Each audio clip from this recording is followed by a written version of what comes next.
Are you new to Linux? Choosing your first Linux distribution or distro can be tough. There are many great options.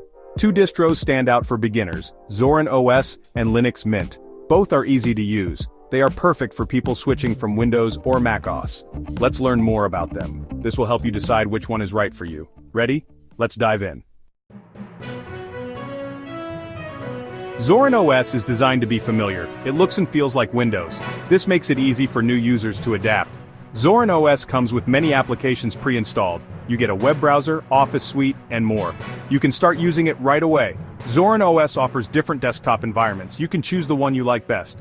Options include Zorin Appearance, which looks like Windows, and GNOME, which is more modern. Zorin OS is a great choice if you want a familiar experience.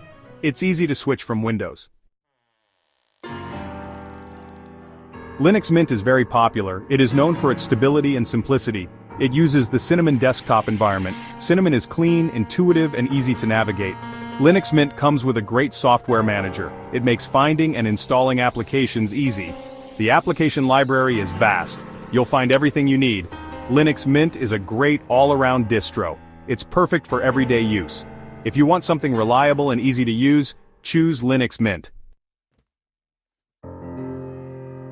Both Zorin OS and Linux Mint are excellent for beginners. They offer different strengths. Zorin OS is the best choice if you want a familiar experience. It looks and feels like Windows. Linux Mint is better if you want something stable and easy to use. Ultimately, the best way to decide is to try both. You can download and install them on a virtual machine. See which one you prefer. No matter which distro you choose, welcome to the Linux community.